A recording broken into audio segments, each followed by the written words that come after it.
We're live, right? Awesome. So, welcome to No Name Games, episode 7. Welcome! Episode 7 here. We have a special guest today. Episode 7 is about the art of games. And with us today, we have an artist from our agency. And he is an amazing artist, an amazing person. We are blessed to have him with us here today. And so, myself, Mannifresh and Efcos, work with Oscar on a daily basis. So I'm gonna actually let him introduce himself before we get the episode started. So Oscar, go ahead, tell him all about you. Okay, I will start by introducing my full name. My name is Oscar Alonso. If you'd like to find me on social media, I'm on Instagram. I'm under Oscar_E_Alonso with an S. I'm also available as the Asshole Artist. Awesome. You heard that correctly, the Asshole Artist. Why? Well, because I've always I had this, I don't know if you want to call it a mantra, but I had this belief that if I'm going to do stuff that's going to be a little bit irritating and some people are going to be pissed off about, then I'll go ahead and beat you to the punch. I'll call myself an asshole. And I don't know, nobody else has it, and that's the nickname for my motorcycle, the asshole. I don't know, I just got drawn to that. You know what it is? It's like if you're out riding on the road, you're driving, and somebody you cut someone off, and they look at you, go, "Hey, asshole," and you go, "I'm a nice guy. Why did that guy call me an asshole?" Yeah. So nobody knows me, so I'm just gonna go ahead and beat you to the punch. I'm an asshole. So the Asshole Artist. I'm not really an asshole. I consider myself a nice guy, but You're an asshole. yeah. Thank you. I'm the illustrator at the agency, and a very good one. Thank you very much. Right? Thank you. And I deal mainly in storyboards, but concept art, any type of artwork that needs to be done. One of the things I had to do early in my career was distinguish myself because I came into advertising as an artist, as an illustrator, but at the time, everybody in advertising was known as a graphic designer. So people would say, "You're a graphic designer." Mm-hmm. I said, "No, I'm an artist." "Yeah, you're a graphic designer." No. I'm an artist. So I had to define that I was an illustrator. Then I had to define my medium, which was I had to stick to storyboarding, because storyboarding is where most quote-unquote illustrators got work. Because otherwise you were considered a desktop artist. And I'm still definitely not that. I struggle with design.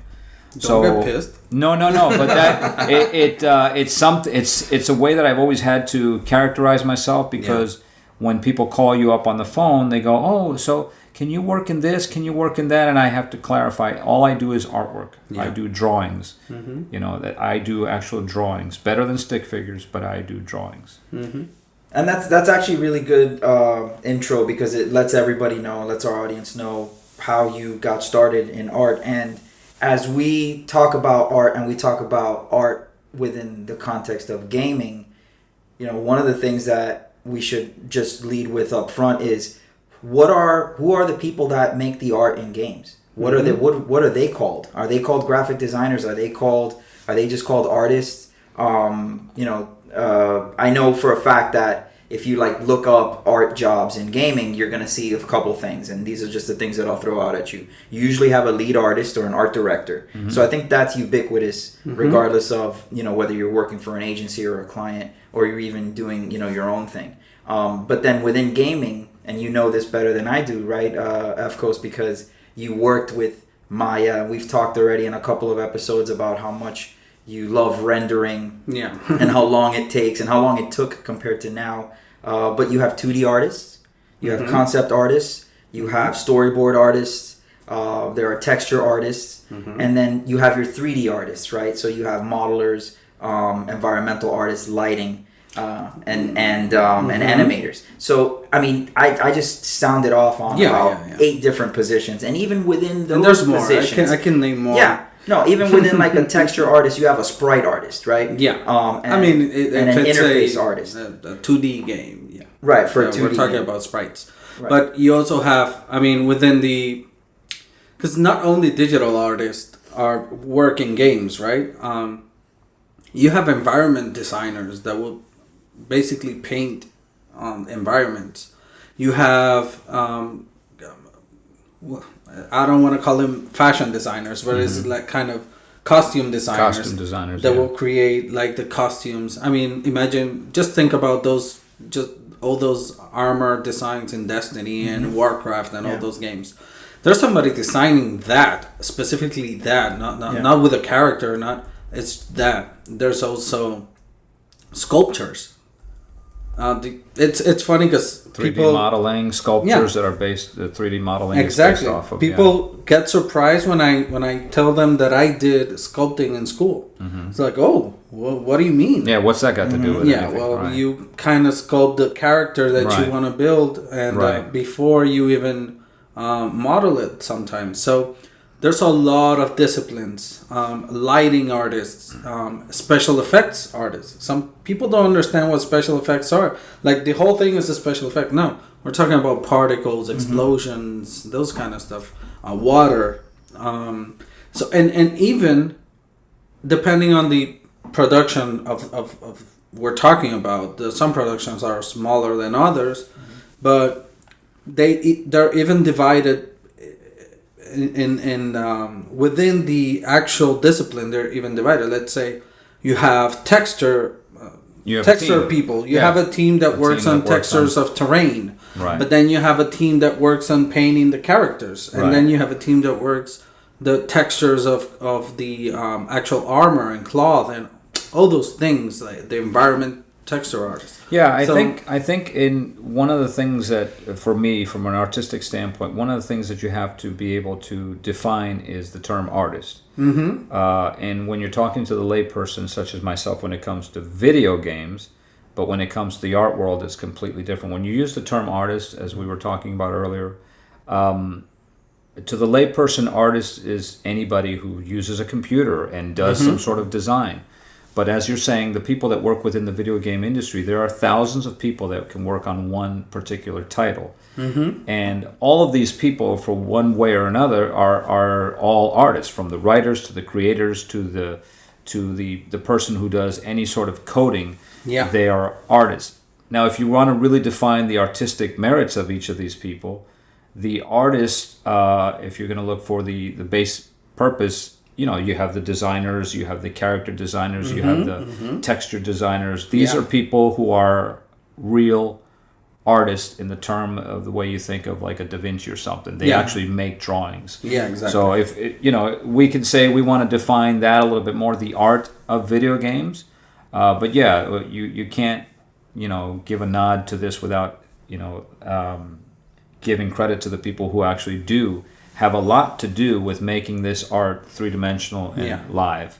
But as far as artists go, we're going to try to focus on the people who create actual drawings and create characters and give visual life to these games, not so much the coding or how the stuff works. I don't know. Well, I might get a little technical. Yeah, you might. Efcos likes to get technical. I love getting technical too. I do, but your technicality comes from your experience and your education as well. Maybe, right? yeah. And you dabble, right? Well, I do consider the technical leads and the technical people, and you mentioned them in what you just said.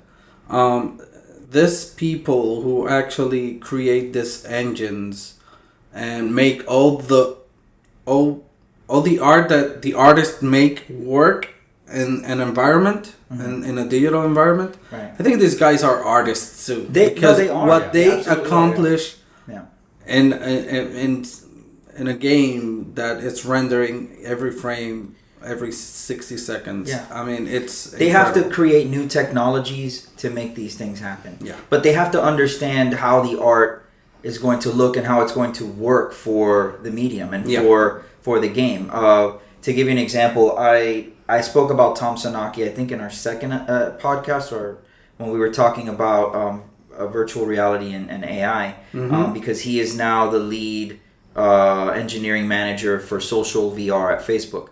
But Tom actually got started his career working for Pixar. So this is the guy that developed the technology and introduced this technology called modeling to pose. And it was a technique that allowed the artists to see their character models within the context of whatever the design of the story was. which reduced like approval times for certain types of art, and improved the art director's confidence in the overall design. Yeah, of it's the kind of story. like a previs. You can get to see it in real time, so you don't have to worry Exactly. for wait for all that work to So be done. what did that do? That led to, I mean, he did the background character hair, R&D, and Finding Nemo. He master rigged, modeled, and rigged Kevin, the bird in Up. He rigged LaRousse. He rigged Mater, Mia Tia, Chick Hicks, and Bessie in Cars. Right. So after reading about what this guy did and then watching Cars again and watching Up, I'm like, wow, that bird, I know how that bird happened. And I know the artists behind it. And not just who the artists were, but then who created the technology that helped the artists get, this particular piece of this movie, to a better place. And I think that that's fascinating. This guy is also the guy, by the way, just to remind you, that went on to work for Bungie and did all of the cloth hair, faces, and character and cinematics for all the Destiny characters. Cool. And you're talking about hundreds and hundreds of pieces of clothes and armor and all kinds of really cool things. Just to add a little note, did you know that this shorts that Pixar, in every movie they include like a little short before the movie? They're actually doing this to test new technologies. I heard. I'm not sure because I've never worked for Pixar, but I heard that what they do is they do this little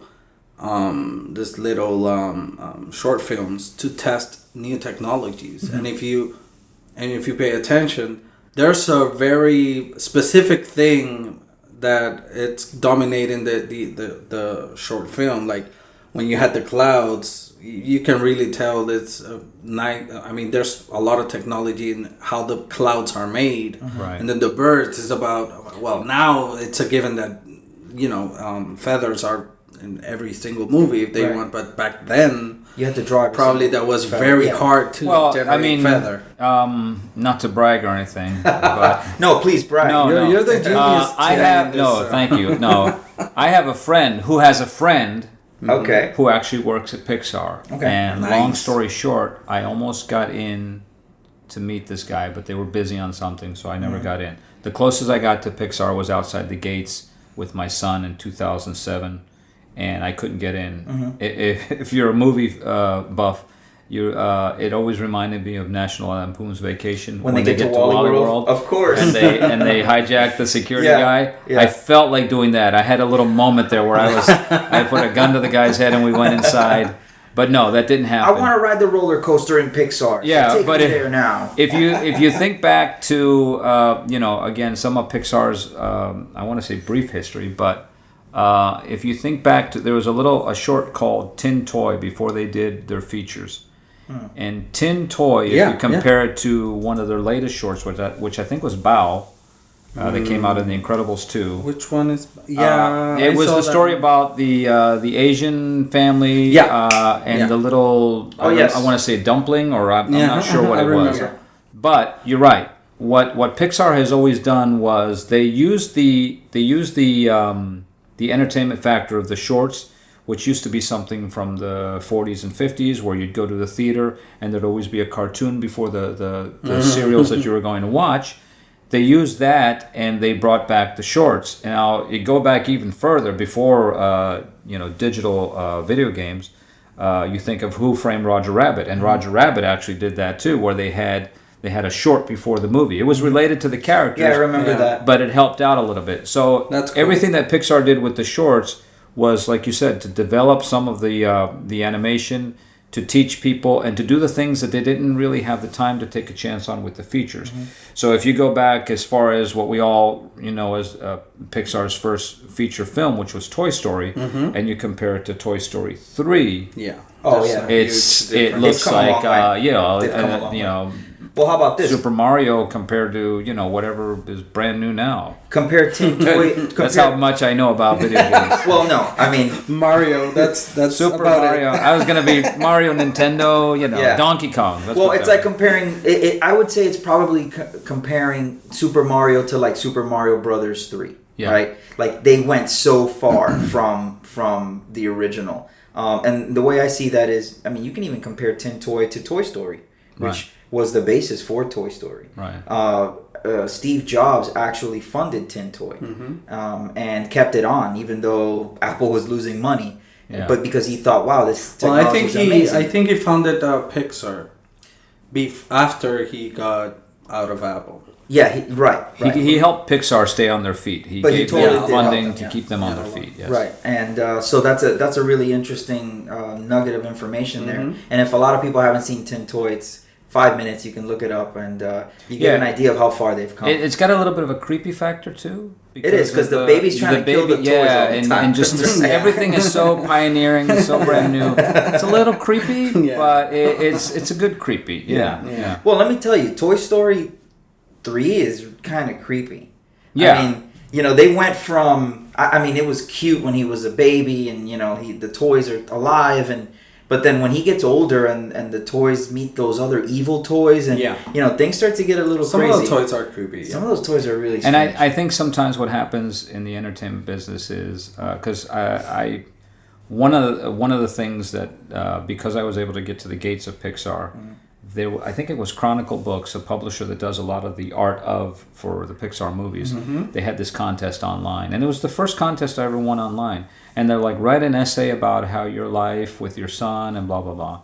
Anyway, I wrote about how we almost made it into Pixar. We were nowhere near making it into Pixar, but I had a photo to back up the whole thing. And the prize that I got was a book that was the history of Pixar. Cool. This huge book. So I read a lot about it, and you know, I learned a lot of things about the history of Pixar, the beginnings of Pixar, how they went from like 2-3 people to as many people as they have now. But a lot of the things that they did along the way, you know, were very pioneering. They developed a lot of new things, and along the way, they developed new software, they developed new ways of doing things. But they always said, we don't want to be in the business of creating straight to DVD or straight to VHS movies. I'm going way back, but we don't want to just do a movie like Toy Story. It has to have a sequel. And they fought that for a while. They fought that for the longest time. And they were going to do a sequel for Toy Story that was going to go straight to VHS at the time. And every movie seemed to have a sequel attached to it, because if it succeeded, Hollywood wanted to, let's do it again. And Pixar wanted to stay very much in the story mode. They didn't want to just do a sequel for the sake of doing a sequel. But if you ask me, they kind of fell into that trap once Disney bought them and kept them alive. Oh, yeah, absolutely. It's like you kind of have to. There's a couple sequels there to some of the Pixar franchises that you go, why? Yeah. Why did you have to do Cars this? being one. Cars. Although I will say, Cars 3 is an awesome movie, and we talked about Cars 3 a couple times ago. I didn't even see it. Ago. You haven't seen it yet? Yes, I really didn't like Cars 1. I mean, I think we're talking about more about movies than games. It's okay, Yeah, but that's we're on the artistic side of Cars but 1 yeah, I we'll didn't get like into it. that much. You know what, though? And Cars 2... It makes a lot of sense for us to talk not about movies and everything else, because I heard something today from the Cannes video that we saw. Right. And maybe you might want to... Yeah, I'll let everybody know. So today at the agency, we basically were presented with these two speakers from Mars. From Mars, The right? client. The client. Marketer from Mars, and the lead And the lead creative. the CCO of BBDO. Mars, the candy conglomerate. Right, Mars Yeah. Candy Conglomerate. Not the planet. These two presenters from Mars. Bibbeldorp and Sloopy. You know, we're not that far out yet. But yeah, so you have the client from Mars, and you have the lead creative from BBDO. And interestingly enough, these two were on stage at the Cannes. Some say con. Cons at the cons. I called it the advertising TED Talk, because that's kind of what it felt like.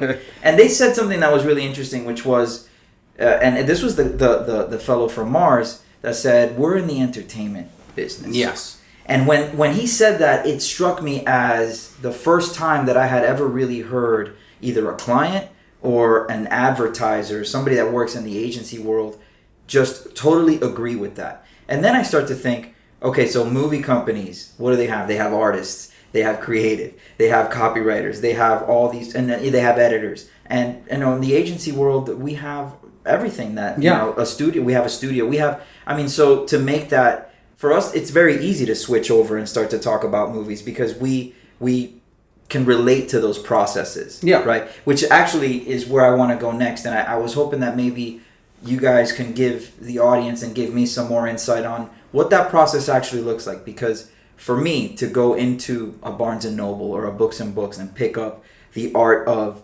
Zelda or the art of Destiny, and to just start to look at those sketches and to see how beautiful the original concept sketches were, how does that make it to this digital world? How does that make it to the screen? And can you talk a little bit about that process?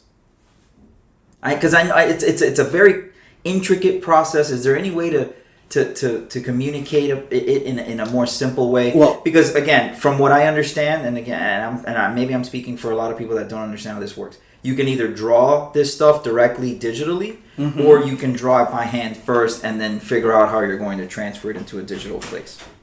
Well, I mean, if you don't mind, I'll Yeah. take that a little bit. I think one of the key things is when you think about, you mentioned Barnes and Noble, and I've seen a lot of bookstores go out of business, and they're the ones that are still alive. And obviously, you can still buy book easy there. You can still buy books online, but if you're like me, old school, and you like to actually go into a bookstore and find these things. One of the reasons is that you have an audience. You have the geek audience, and no offense to nerds and geeks. No, I'm that geek audience. I'm good. You have that audience that will consume that information. Of course. Whereas before, the only time that was available, I'm going back to when I was a kid in the 70s, and there were comic books, but nobody ever showed you how they were made. Right. You had to write a letter into the editor to get an idea. Oh, really? And very rarely would you get to see how it's made, because I think I was talking to someone about it, but all that stuff in the 50s, 60s, Those and were 70s, secrets. that stuff got thrown away. Well, I thought it was proprietary. I thought It was like, the proprietary, process but a lot of stuff, sketches and stuff like that got put in a dumpster and thrown out. You don't do that anymore. You don't do that anymore. So, you have that information. So someone says, we have gold here. So basically what you have is you now have an audience that wants to consume this information. So you have an outlet for that. So, maybe you can say more on... Well, I mean, in terms of what the process of creating one of these games, in this case, or any movie or whatever, I mean, I only have one experience of creating, writing a script for a movie. And of course, I created characters and I made some stories while I was in school doing animation and all that.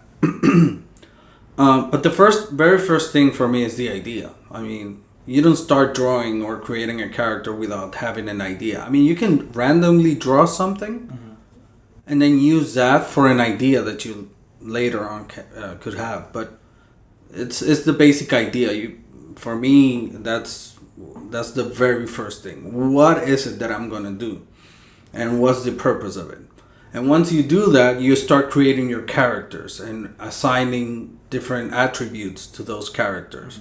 And then you go into designing those characters. I mean, not even that. You start writing your story using those characters. And then when you have the story and an entire story, and let's put the case of a story game that has a beginning, a middle, and end. And once you have that, then you start the actual little art of creating these characters, designing the characters, how they're gonna look, how they're gonna dress, and maybe in your story you have some description of that, but the actual doing it on paper or digitally starts. And I know many artists that do it in many different ways. Some artists do it by hand and on paper, the traditional. I don't know if tradition is the right word, but traditional is fun, yeah, the traditional way of just getting paper, start sketching and drawing.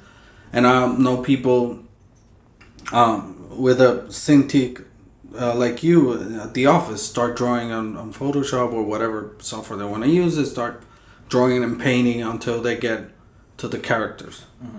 Once they have a character design approved, that goes into sculpting the character. And then It's the whole process of the 3D creation of that character. There's many studios that now do 3D scans, even of people. I mean, some games now use actual actors, Right. and they can 3D scan them to have the model of them. I don't really know. I mean, I would guess that many studios have many different processes. So, but they start modeling the characters and all that, and they start modeling the environments, designing. I mean, this whole thing of the character that I've just mentioned probably happens with the environments, the maps, the actual world. If it's a Destiny, for example, let's use that. Maybe the planets, how the maps and the planets, how it's gonna look, the foliage, the rocks, everything. They start doing that. Okay, let me simplify this even further. That was too complicated? No, I think that was good. But let me give you some other perspective. You are one of the artists on Super Mario Brothers. Mm-hmm. Okay, and your job is to create a Goomba or a Koopa Troopa. Mm-hmm. So these are the little guys that you just squish with Mario. Right? So I'm already given the idea. So you're already given the idea. You don't really. Do you really need that much story to draw these little characters out? Maybe it depends on the complexity of the. Because what I'm thinking is, I wonder how many having the times- background helps. Right, having the background, and you know that Mario's got to save the princess, right? Okay, let's just say Mario's got to save the princess, and he's let's got start an with enemy. Mario. Nothing makes sense in Mario Of if you course. think about it. It's a plumber that eats mushrooms, Right.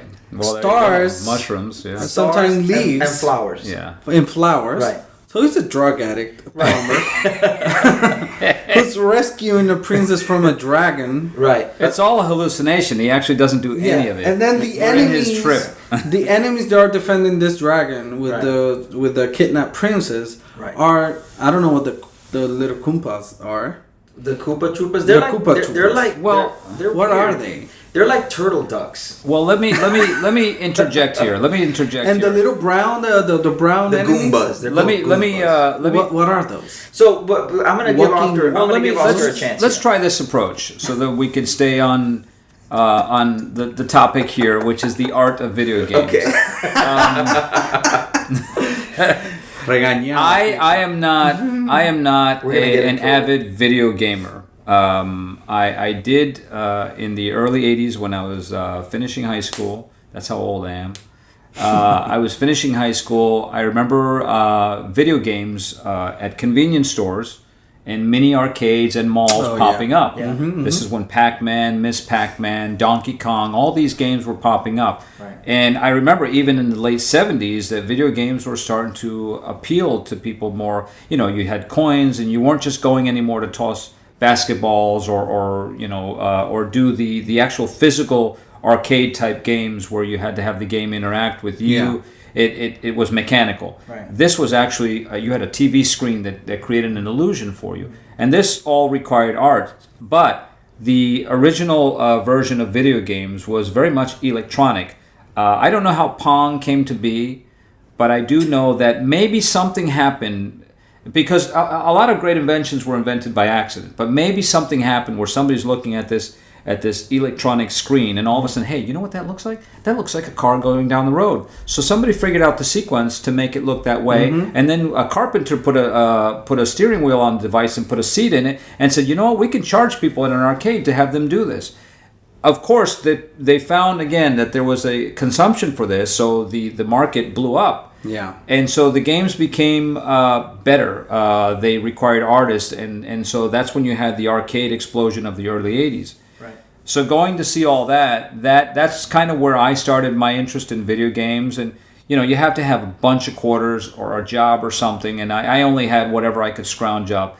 But I'd go into the arcades and I'd watch these kids. You'd stack your quarters up on the video game, and that meant that you're going to play all those quarters before you leave the machine. Right. So you'd have to sit there and wait. You'd see how many quarters were on the machine. You'd be like, we're going to be here for a while because not only does this guy have like $5 up there, he's good.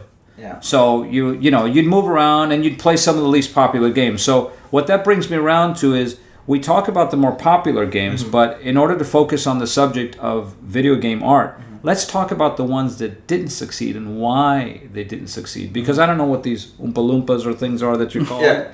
I have no idea what they are, but they obviously succeeded because you're trying to figure out, is it a turtle? Is it a hedgehog? Yeah. What is it?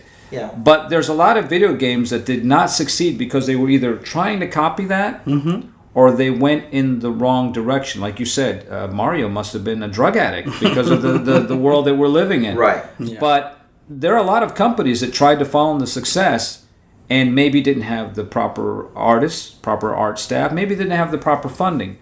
But if you want to focus on what makes things work, yes, it is a combination of the entire marketing package.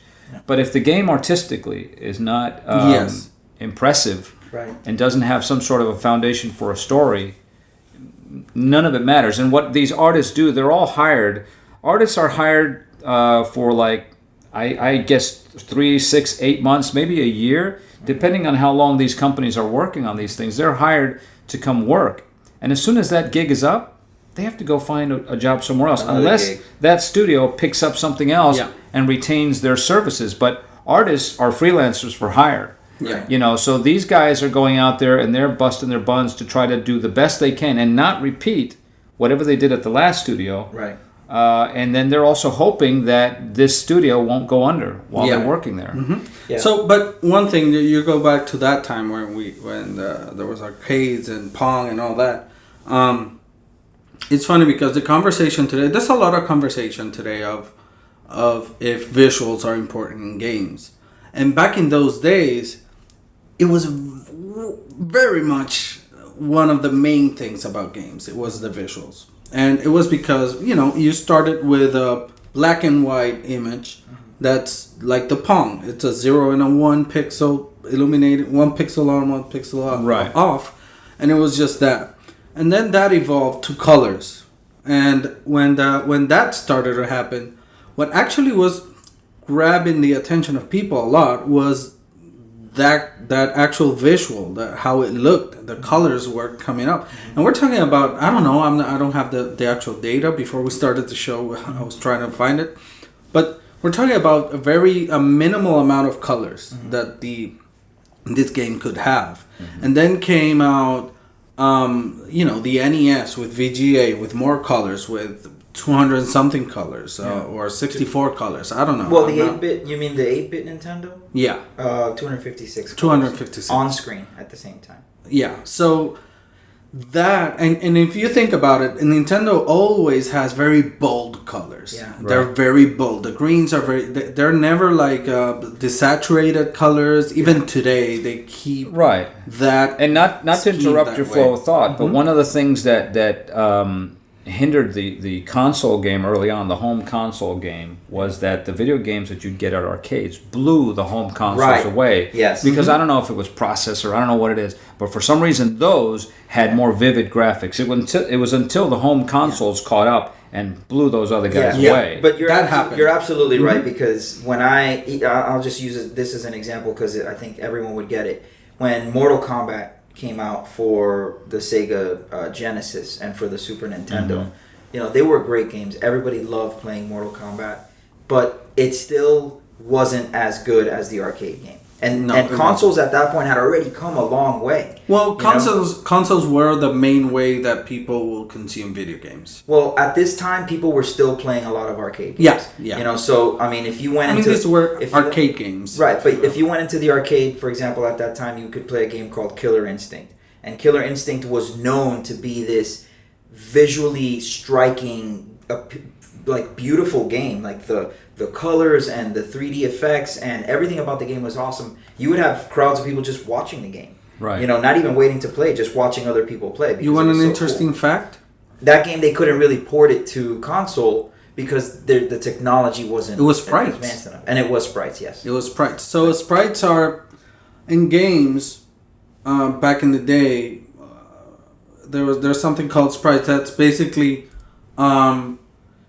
You have everything static in the image, and then you have pieces of pixels. You have chunks of pixels that where the things are going to be moving.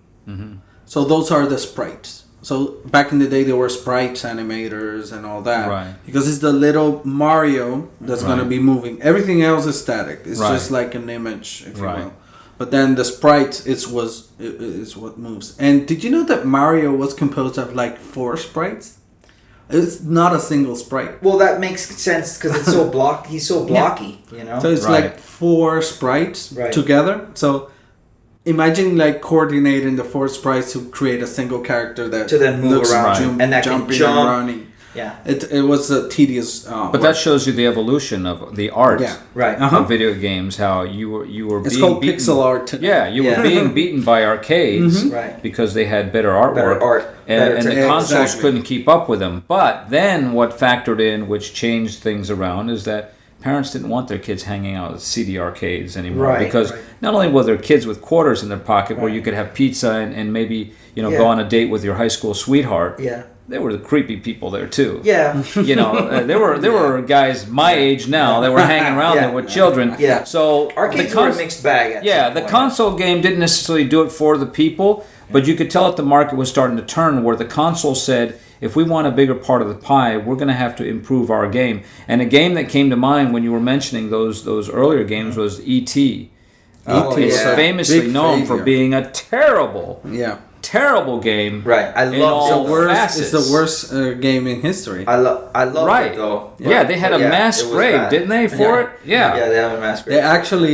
They actually went back They dug to them that up. And mass dug 'em grave. up. Yeah. Right. Yeah. But I mean that documentary.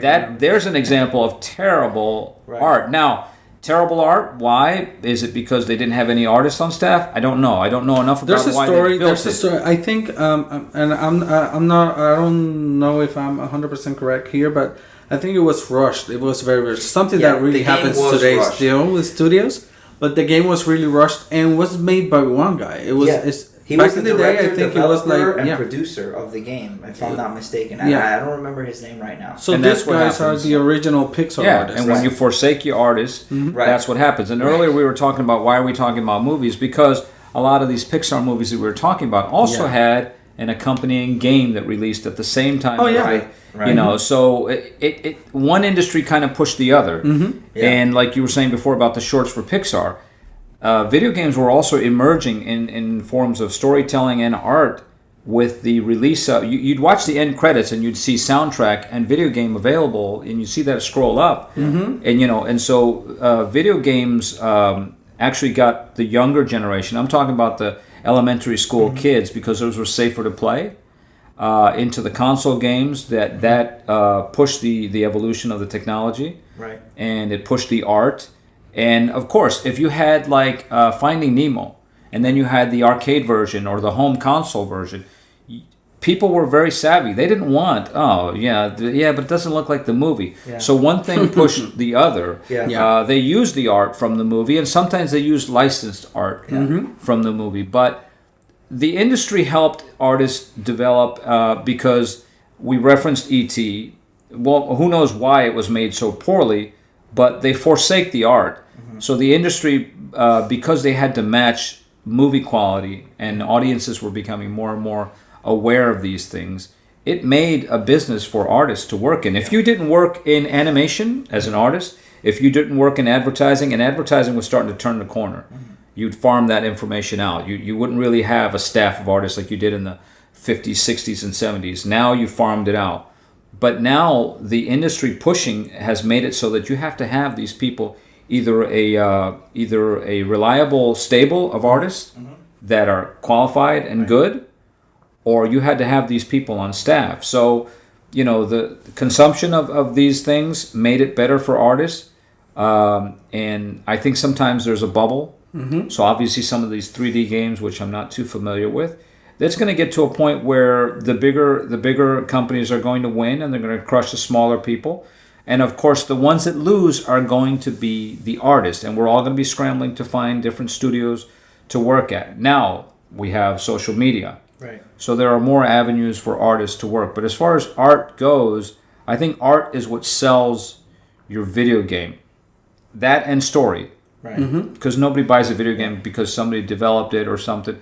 The only thing that might change it is maybe processor speed, but that's Yeah. very geeky, very techno. Well, you unless will, you're a laptop video you will gamer think, or something. but you will think, but the gamer, I'm an artist. yeah, but the gamers are very technically savvy. Well, I'm an artist. The gamers are the technically subject savvy, today is art. and the subject today is No, and going to that, there's a lot of. Here's my opinion on that. There's a lot. I'm very visual. I'm Right. very visual. I bought games because Right. of their cover. Right. Something that you shouldn't do. Judge a book by its cover. Well, but yeah. I remember Far Cry 3. Like shopping for food when you're hungry. I didn't even know about Far Cry, the franchise. And I saw the cover and I said, this is so cool. I'm going to buy it. And I got it. Yeah. And there's several games. Even my favorite game right now, Nier Automata. I bought it because of the cover. I saw the cover, it caught my attention, and I got it. But right now, there's a lot of discussion on if graphics are important in games. My opinion is, first, there's a discrepancy of what gamers say and what actually happens. Because the thing is that most hardcore gamers or whatever, they would say, "Oh no, graphics are not the important thing." Yeah, but games come out with bad graphics or bad art, and they will complain about that. Right. You know, they would say it's crap. It doesn't look good. It's not good enough for 2018. Right. Doesn't look like this other game. Blah blah blah blah. They will go on and on and on with that kind of shit. Right. My thing is right now. My opinion is that there's so much technology that because what gamers consider good art or good graphics, a lot of gamers is how real it looks. And now there's so much technology that not even art can go to a second layer after gameplay, but there's so many styles that can be experimented with. Right. And it's weird because some gamers are not very well adjusted to that. I mean, you see games like Zelda and on the Switch, they have their reasons to develop a game with that look and all that, but it seems like a game that's designed to look like that. And what I'm saying is it's a game that looks cartoony instead of realistic. Right. And there was people complaining about it. It doesn't look good enough. I mean, it looks all cartoony and shit. But that was their that was by design. That was their intent. And I think it's beautiful. Yeah, I think it's beautiful. There's a lot of subjectivity there, but being objective about it, there's so much technology nowadays. But what is that real? You can implement a lot of styles of art. It's beautiful the amount of artistic experimentation you can have in a game. And what you see in games, especially mobile, I might get a backlash here because I'm talking about mobile gaming after the Diablo disaster. No. But we gotta tell Oscar what happened with Diablo Immortal. But you go to mobile, and when mobile games started coming out, there were so many beautiful games. Like Angry Birds? Angry Birds was beautiful, but I remember this Candy game Crush, that was kind of stuff. Candy Crush, yeah. Monument Valley or Valley Monument or something like that.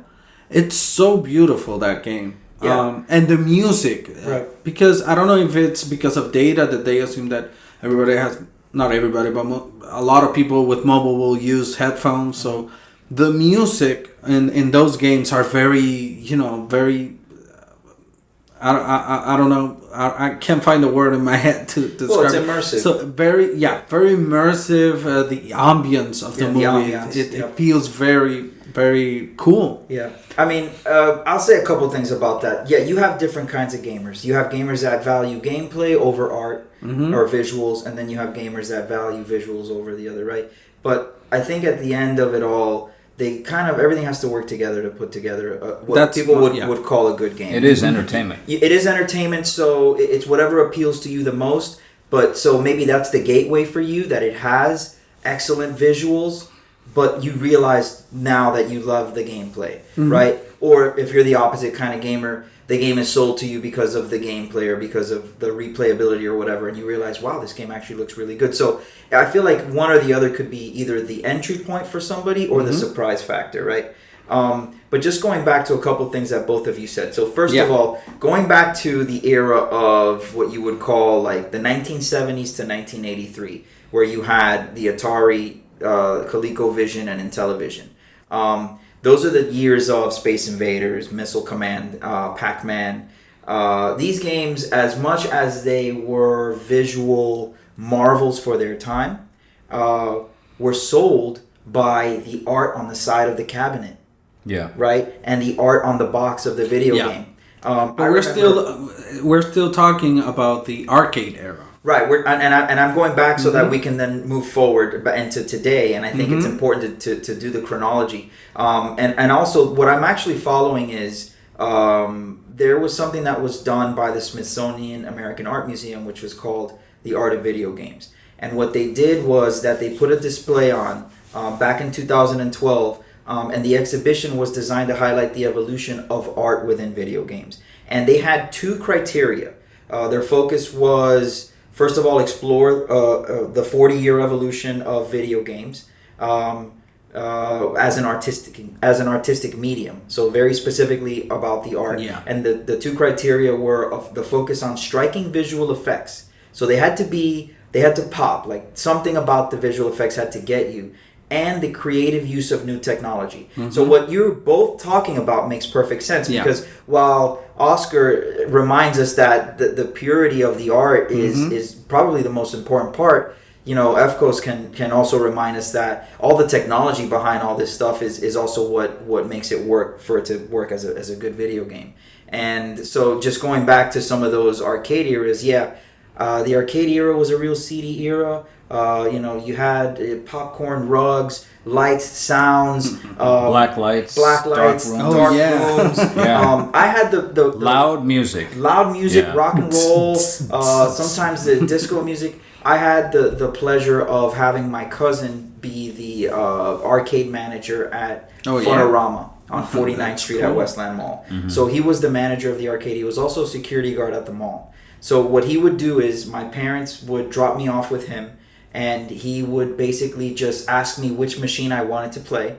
He would open up the machine, and he would click it 30 times, so I got 30 lives, and then he would go into the back room of the arcade where he would polish his gun, right? And that would take forever. And so I had, all this time, and I would say, you know what? I want to play Afterburner. Afterburner was a notoriously hard game where you would have to plug in $20 to beat this game. Okay, oh, wow. And I don't know if you guys remember Afterburner, but you're sitting in a cockpit and the thing moves. Yeah. So nice. here's another layer, right? You have visuals, you have gameplay, but then you've got a machine that's moving you around, and I think that was one of the first types of machines that started to do that. And now you have Dave and Buster's and all these other places that kind of really work that way. Going forward, you have the Commodore and the Nintendo Entertainment System, and anybody can look up what the Smithsonian landed on as far as the most visually striking games. I think anybody that played some of those games can say, yes, Super Mario Bros. 3, visually beautiful game. Yeah. During the Sega Genesis era. I was playing it 2 days ago. Yeah. Mario 3. Super Nintendo, Star Fox. When Star Fox came out, it was just such a fantastically beautiful game. It was new. I think it was Polygon. It was one of the first games that implemented polygons in visuals. And it was actually accomplished because you remember the cartridge? I think that was blowing the cartridge. That was one of the games that brought like a chip inside of the cartridge, right? In order to give more power to the console, to actually render real polygons, real time, and the thing at a frame rate that was playable, right? And there's something to note here. I'm getting very technical now. That's what you do. Yeah. You're technical. I'm non-technical, so I'll dumb it down. We're the perfect dupla. There's something interesting here is that by this time there was no graphic card.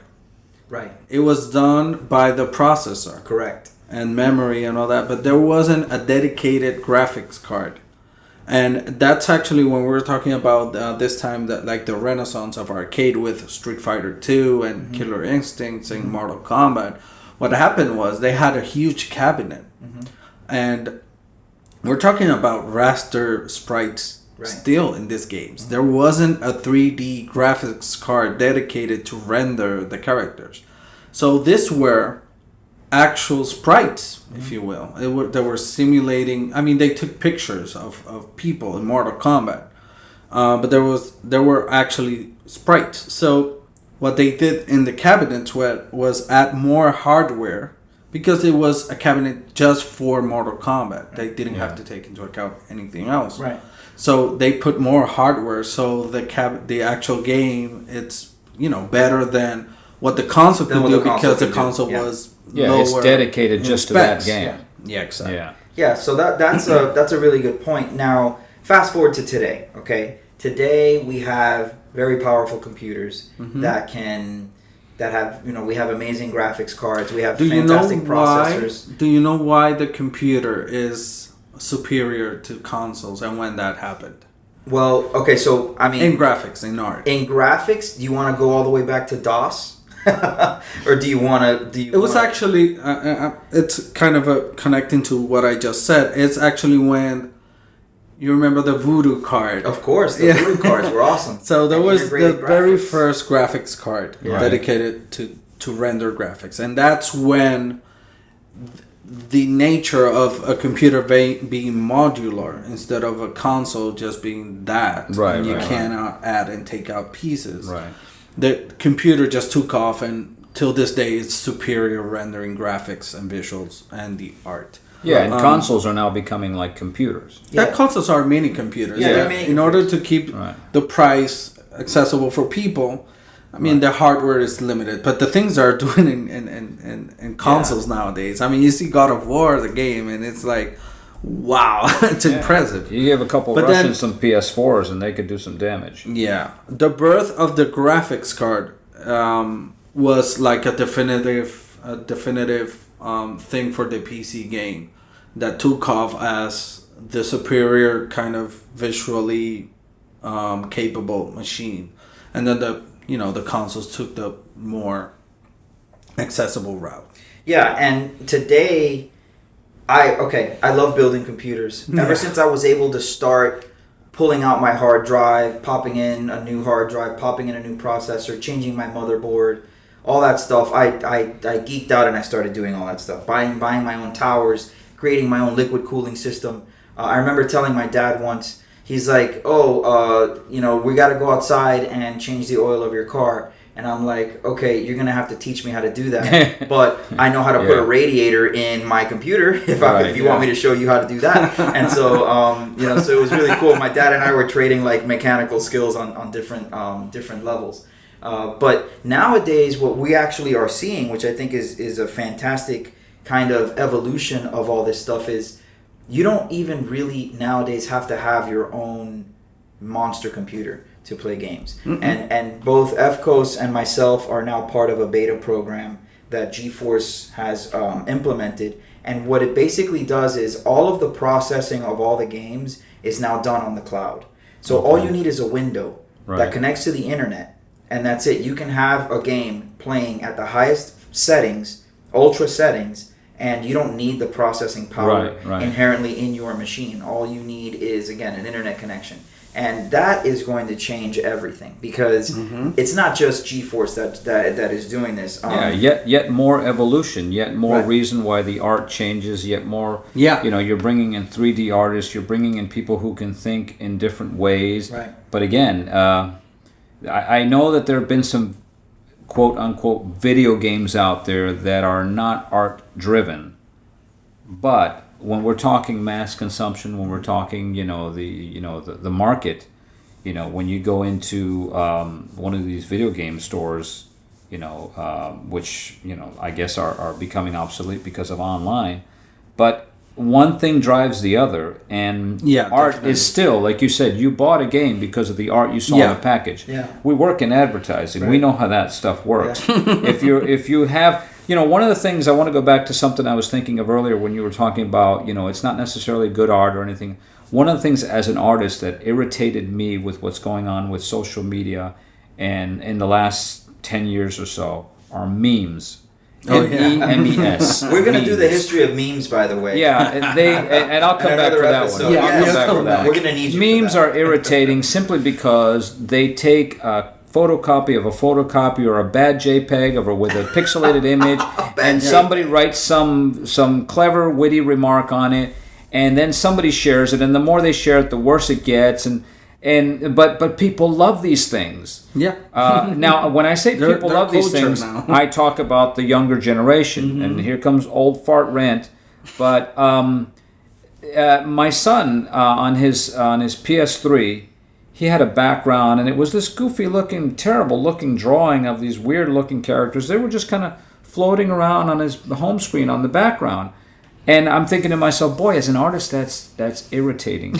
Because, you got people who are trained, you got people who are possibly, born with this talent, who are very good, very good. And then you got some numbnuts who draw something with his foot, and people love it. Right. And all of a sudden, that's the new game. And sometimes the worse the meme, the better it performs. Yeah. Right. Now, just so that we can definitely put the icing on the cake of the memes. Yeah, save that. A meme, in definition, is an activity, concept, catchphrase, or piece of media that spreads, often as mimicry or for humorous purposes, from person to person, right? But the word meme was coined by a guy named Richard Dawkins, okay, in a 1976 book called The Selfish Gene. And the idea behind the meme, or the idea behind his book, was actually his attempt to explain the way cultural information spreads. And the problem that you are alluding to, which he talks a little bit about in his book, is that the internet meme is really the hijacking of someone else's idea. It's hijacking an original idea and just you making it your own, and spreading it that way. But just like cultural ideas stick, internet memes that are good stick around for a long time. Oh yeah, no, there's I'm not discrediting what the meme has become, because everything takes on a popularity of its own. I may not agree with it, but as an artist who has been trained and an artist who seeks out discipline and tries to learn from the best and tries to continue to get better, one of the beauties of social media is that when I was a kid, you had no way of publishing your work unless somebody discovered you, and even then, you still had to be good. And then you'd be in a newsstand somewhere, hopefully, and you'd have to survive maybe 50 other titles. Now, it's like catching lightning in a bottle. It doesn't necessarily have to be good. It just has to attract people at the right time in the right way, and it takes off. It doesn't matter if it's good. So as an artist who is trained, myself and I'm sure many others probably feel the same way, that it's annoying and it feels like a slap in the face. That it is a bit bust your ass. It is a bit of a slap in the face. Yeah, and you do all this stuff, and but when you talk about the development of video games and the artwork that goes into this, there are a lot of talented men and women who are working in this business who give life to these video games, and they bring some. There's a lot of talent that is being brought in, and even those who maybe catch lightning in a bottle and are become famous because of a meme or something. Even then, that meme has to be made a little bit better. Somebody has to turn it into 3D. So you always need qualified artists. I don't care how crappy, how shitty the original artwork is. Yeah. If you don't have qualified artists, let's see how long you can last on memes. People will start clamoring for good stuff. Yeah, the meme was so 2018. I want good stuff. Because... Yeah. Who wants to pay for shit? Yeah, nobody wants to pay for shit. And I think memes are still, even though they're designed to kind of be catchy, they do, a lot of them, let's just be honest, it's like advertising. A lot of it is not good. Right? A lot of it, and we learned that today at the cons. At the cons TED Talk. Oh, yeah. And we know this, working in advertising, that 98% of advertising is not good. So how do we combat that? How do we get ahead of that as advertisers, as artists, as creators? I think it's up to us to say, we want to make this better. We know that this isn't good enough, and we want to actually put something out there that is meaningful, not just to us because we're attached to it, because it's something that we've created, but that it's something that is valuable to other people. And at least the way I see it, being a marketer, that it is something that is valuable to the consumer. Yeah. And I'm always thinking about the consumer first. But going back to marketing and maybe through the lens of art, let me ask you guys something totally sidebar. People would, and I learned this in my master's program in business school, some of the best ideas are stolen. Yeah. Some of the best marketing ideas are stolen. And I don't mean like just right out theft, but we did a big case study on Apple versus Samsung, and how every single aspect of the iPhone, when Samsung copied it, Apple sued Samsung because the rounded edges were a design patent, which an artist created. The speakers being here at the bottom were a design patent. The button being at the bottom was a design patent. And Apple sued Samsung for all of those things. There were technology parts of the lawsuit as well, but the art of the phone was, and I think everybody could agree with this, that was also part of the allure of the iPhone, was that it was a piece of art almost in your hand. And to have Samsung just come and just basically jack all of it and then still be a successful company is kind of strange, but it does say a little bit about the way the world works. So how do you guys feel about that in terms of video? Maybe not in terms, maybe you can talk, Efcos, a little bit about how you feel about that in video games, and Oscar can give some perspective on it from an artist perspective. I'm gonna start with a quote that probably Oscar also had in his head. Is it the Picasso one? Yeah. Well, there's a debate on if he was him, but Abraham Lincoln said a lot of it. Yeah. I love Abraham. On my screen says it was Picasso, but it's a good artist copy, great artist steal. Okay. So my perspective on that is that you might be born with a talent, but everything you ultimately do, you learn it from something else. So I think that I would say that everything is more of a remix of everything you learn. Everything's a remix. Everything is a remix. So it's like what we were saying about the story, about the extra commercial. About the story. How I was saying every story has already been told. Yeah, it's basically how you make it your own and how you reintroduce it, or how you shed some new light on a different part of it that we didn't think about. I mean, is that how you're trying to let's think about visuals in gaming. I mean, is there something unique on how Fortnite looks? No. There's nothing unique. I mean, you've seen a lot of games that have this same look. They just took that element and mixed it with a bunch of other elements and aimed it at created a new audience, thing. Right. So it's just taking a bag of things in A and a bag of things in B, create C by mixing them. Or maybe it's taking the best things out of bag A and the best things out of bag B. Me as an artist, I don't really. I'm against copying things. Let's say like in advertising, if you will. If something is done for me, it's done. I mean, if I have an idea that I didn't know it existed, and I see something remotely similar to it, I would just drop it. Because I'm like that in that sense. Do you feel like it loses credibility? It does. For me as a creative, it does lose credibility, especially with.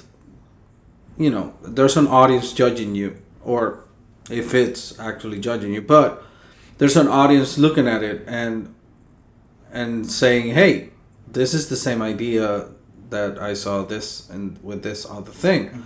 So I don't like to be in the spot. Now, I'm not going to deny that as a creative, I mix things that I see. Like, I love watching, like, let's talk about cons. Going to the archive and watching things there. It's very, it's food for my brain. It's inspirational. And it's inspirational. But it's not that I'm going to copy things that I see there. Of course not. But as a creative, I'm going to analyze everything that I'm looking at and kind of, como... Well, isn't that part of the research process? Wouldn't you call that research? Because if I'm writing a story about, which, you know, I write a bunch of different fantasy fiction stories. If I'm writing a story about magic or a magic-heavy story, I like to go back to read T.H. White's Once and Future King, or I'll read stories about knights and wizards and, you know, different mediums and different things. And I'm not looking to copy that stuff. I think what you're getting at is there's inspiration and there's influence. Exactly. There's a difference between actually copying something and something inspiring you or influencing you. And inspiration and influence can be similar yet completely different. If you're inspired by something and you like a certain, like, for example, I'm not a big fan of Game of Thrones. I'm not even a fan of it, you know, because I don't like that genre, era. right? I don't like that genre. Medieval knights and dragons, it just does nothing for me. Right. Does nothing for me. But if you can watch a Game of Thrones or you can read a Harry Potter and it inspires you to do something, there's no law that says you can't do something in that Harry Potter genre, that Harry Potter. You're going to be compared to it, you know, because of course it's so wildly popular.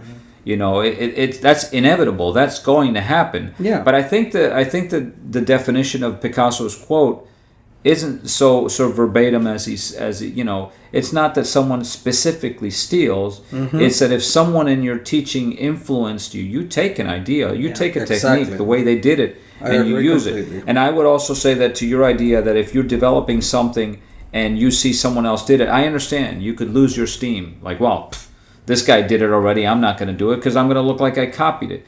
I usually, when I'm developing something, I like to stay away from seeing anything because I have always had this thought: there is nothing original left on Earth unless some guy starts flying without a jetpack or anything. He literally starts flying. Then you can say, never forget Darwin Sanchez in 2019. In Hialeah. You know, in Hialeah, that dude actually flew. You know, and he'll go down in history as like, oh, he must be some sort of a god or so. But then you can say, no, that's real. I saw it. The guy flew, and he still flies, and he flies whenever you want him to.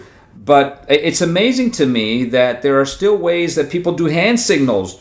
It's amazing to me that there are still new ways to dance. It's amazing to me that the human beings can still come up with different ways. Maybe they come from past cultures that I know nothing about, and maybe they're just rehashing it. But it's amazing to me sometimes when you watch people do things, and you go, I can't believe we still have new ways of doing things.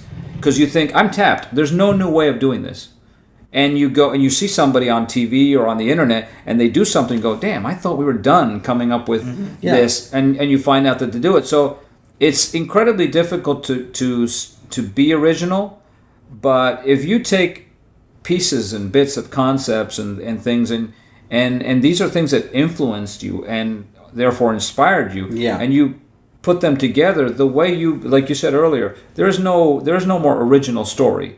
Right. You know, everything is a rehash of something else. At this point, I mean, I don't know if the idea of an original story exists. Well, a story, I will say that original stories do exist and do come So I take it's that just back. the devices you use for those stories. Plots, plots have been already explored. I don't think so. Absolutely. I mean, there's like 20 main plots in almost every single story. I have the driving force behind a plot type of thing. I have an example for you. So you have Warcraft. Okay. Nothing in Warcraft in terms of, you know, the characters and the world and everything. It's solely original. You know, we're talking about ogres, humans, elves, dwarves, wizards. That comes from mythology, Nordic mythology or whatever. Or not even. It comes from Lord of the Rings and Dungeons and Dragons. Yeah. Exactly. So and it comes from there. Of George Orwell, of not Orwell, of R.R. Martin. I mean, there are direct references in the game to all these pieces of literature. Yeah. Okay. So, but yet I don't think that the actual story that Warcraft tells is a story that has been told before. It's a remix of all of this already existing ideas done in a different way and Right. adding the interactive element Right, to of it. course. No, I agree with that. The story of, like, one of the storylines within Warcraft is you have the Prince Arthas, and he is the crown prince, and he becomes evil, and he turns on his country and on his people, and it's up to the people to figure out how to topple him. I mean, the story of a bad king, you know, of a good, Yeah, but that's a story bad. that could be a story of politics where Exactly. somebody wants to take over the But that's the kingdom. remix. But it's the remix of stories that have been told 1,000 times. I Is don't my know. point. I So don't completely agree, and but it's that's just fine. it's just again, story tropes, like the trope behind the story. I think have been. But for have been- example, let's talk about games, Battle Royale. You Okay. got the new Battle Royale mode. If you don't know what Battle Royale is what Fortnite is. Okay. I understand your That makes it so son much clearer. plays Fortnite. No, he it doesn't. He doesn't. He Oh, doesn't I play thought he- Fortnite. But I'm familiar enough with what's trending and how people are all the talking thing is about that Fortnite. Battle Royale basically is it's a new mode of gaming in which 100 users Right. are dropped into an island, Okay. and there's loot and things in the island that you can use to survive, and then last man standing wins the game. Right. That's basically it. Battle Royale. It's Battle Royale. Right. So that's a new genre. It's not a new story though. No, wait. It's not a story because it doesn't have a story, but it's a new genre that was created. I mean, before Battle Royale, we would say there's no other genre to create in gaming because everything is done. And then Battle Oh Royale yeah, but that's came simple up. thinking. Yeah. And Battle Royale it's a mix of other things that already existed. It's free for all, killing people, but instead of doing 10 people or whatever amount of people they do in Call of Duty or that sort of game, we have 100 on an island that's huge instead of a little map from. It's kind of a remix of It is a what we remix of had other ideas that created a new genre. It's like a big and then, death match. Is what and then it there is. was this whole conversation of copying and copyright infringement or whatever. But Yeah, PUBG was yeah, before, PUBG came before and whatever. Fortnite and all that stuff. It's a deeper conversation because what happened was that actually PUBG hired Epic Games, which are the developers of Fortnite, to create. They had the idea of creating this map with 100 people. That's what I know, what I Right. read, and then all of a sudden Fortnite existed. So Right, right, this right, PUBG was a game before Right. Fortnite that it was basically the Well, same I concept. mean, that's like when you see a movie that becomes popular again, going back to Harry Potter, and then all of a sudden you start to see all these Harry Potter-like movies. Yeah. Yeah. Because it's like, and you think Percy they got released Jackson at the and, same uh, time, yeah. And you think somebody stole somebody's script and somebody Yeah. said Right. something. Or somebody submitted a script that didn't get approved, and now they sold it to somebody else. And so Right. Which one is Armageddon and which one Deep Impact? So Battle Royale, the whole You concept. remember the two Yeah, So yeah. came out at the whole- same time? They same came out at thing? the same time. So I Yeah, don't but know, one maybe had it's my Aerosmith fault. and the other one didn't. Yeah, so Exactly. Aerosmith wins. But Battle Royale and that concept of putting people in a place where they are fighting for their lives on a map that also is attacking them and shrinking at the same time. Yeah. That's Hunger Games. Yeah, well, it's pressuring them to do is a story something. But that's what It's- I'm saying. It's no different It's than the a remix. 24-second shot clock in the NBA. Right. Shoot, or you're going to lose the ball. Shoot or you lose the ball. Yeah. Yeah. I mean, there's so many different ways. Sorry, I didn't mean to interpret throw sports in there. it. Oh my But god, sports. But I Remember think those that's what I things? was saying. But I think that's what I was saying. It's a remix. Yeah. I mean, it's watching a movie. It's a guy in a theater watching a movie or reading the book and saying, "What if I did this Yeah. interactive? What if I changed this part? What if Exactly. and then you make it your own. And then Right. you have a new idea. Well- I think that. Yeah. But again, I think to the the point idea that I'm starts going, somewhere. not everything is made. I'll take you. It's just that there's a lot of things left to be mixed to create more things. I'll take you I back think- to. And one thing will create another one. And I mean, Battle Royale will, in the future will ignite some other mix that will create a new genre. And that is going to continue and continue. and Let me continue. take you back to how old I am then. Because again, I remember seeing the technology evolve, and I'm not just talking about video games, but film and video.